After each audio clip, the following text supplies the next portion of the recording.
Nobody in Preston could remember when the water tower was built, or who had built it. But there it stood on Shooter's Hill, its iron legs rusted, its egg-shaped tank warped and leaking, casting a long, dark shadow across the valley, across Preston itself. One summer afternoon, Spike Trotter met Bubba DeAngelo by the service station, and together they went up to the tower for a swim. Spike led the way, as usual. "My mother says it's dangerous up there," he said, "but it's worth it, hey?" Bubba puffed on behind. His mother couldn't have cared less where he went. At the summit, Spike stopped to look down on the sweltering town.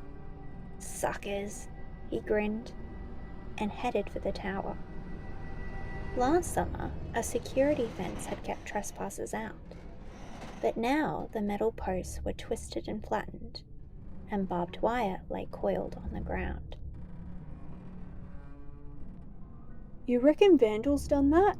Bubba asked, recovering his breath.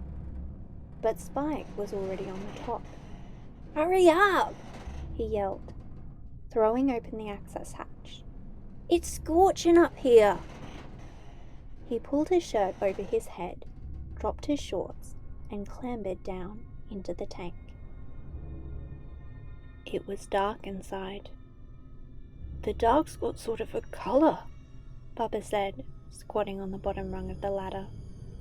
"It's sort of green, like moss, like slimy dead moss."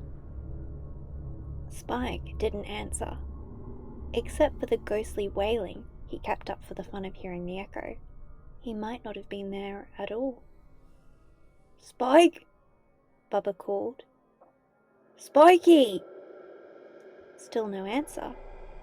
So Bubba whistled for a while, then splashed a bit, but only up to his knees. He didn't particularly like the water. He wasn't keen on slipping down naked into its murky dark. And from time to time he glanced up at the shaft of sunlight angling in from the open hatch, imagining. At last Bubba called, "Spikey, I'm going up now. I'm gonna go get dressed." He guessed that Spike was somewhere beneath him, in the water that eddied and swirled. Bubba stepped out onto the top of the tank. The wind was hot, the glare terrible. Blinking and squinting, he looked about for his towel. It had blown to the far side of the tank and hung there, caught on the head of a valve. "Maybe I should have stayed down," he muttered to himself, tiptoeing across the burning metal. With the towel wrapped around him, he looked for his clothes. Spike's were there, wedged beneath the hatch, and he saw his shirt flapping at the top of the ladder. But where were his shorts? He turned around and around. Nothing. He dropped on his hands and knees and crept to the side of the tank, yelping with each movement as the burning surface seared. He peered over the side. Nothing. He made his way back to the hatch, calling, "Hey, are my pants down there?" "What?" came the response. He repeated the question, then waited, standing on his crumpled shirt, keeping his towel tight around him.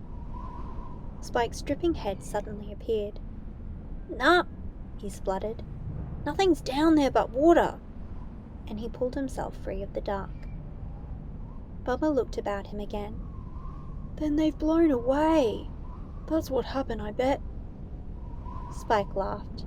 "Doesn't matter," he said, shaking himself and reaching for his clothes. "You've got your towel. Go home in that."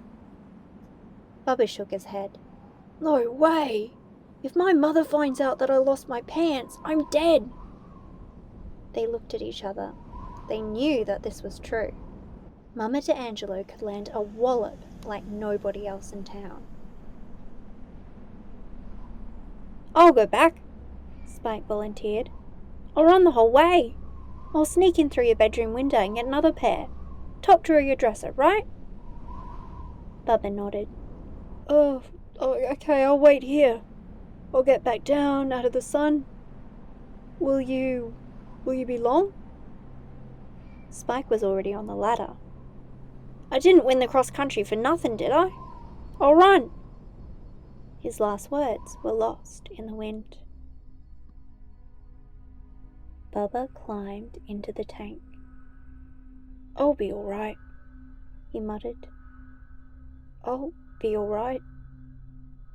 But when he looked, the bottom rung was a long way from the light, and the water seemed darker. So he stopped halfway and waited. All about him the tower creaked and groaned. That's the heat, He reasoned. the heat, expanding the metal. There was a smell. That's the algae, all rotten and festering. The water eddied and swirled. That's the wind shifting the tower. It's old and rickety.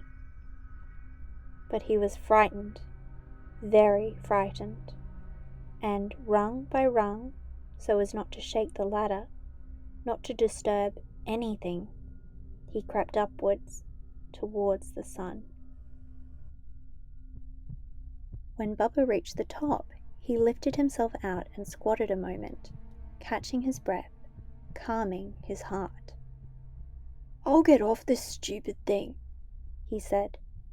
I'll go and wait in the bushes. So he did. He tightened the towel around his stomach, climbed down the outside ladder, and hopped across the burning earth to the patchy shade of a grey-leafed bush. I'll be safer here, he thought, though from what exactly he could not imagine. The sun found him wherever he went, starting blisters on his skin. The hot wind burnt his cheeks. How much longer? He wondered. When will he come? Then something moved, way up at the top of the tower. Something Bubba couldn't quite make out. Spike? Bubba called. Is that you? No answer. Spike, he whispered, getting up. Spikey?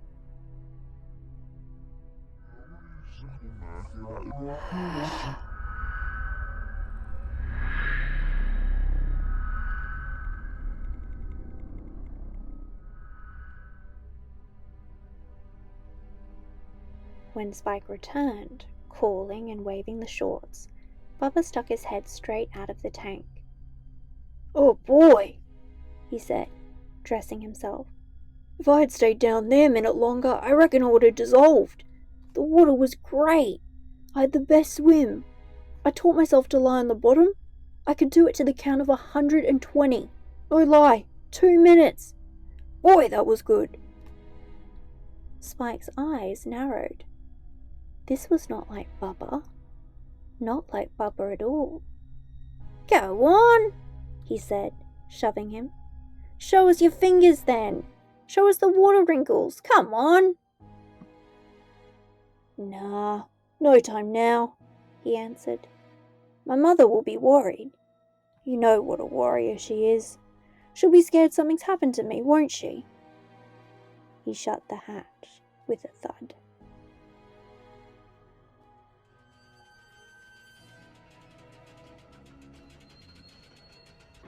Deep in the tank, the water eddied and swirled.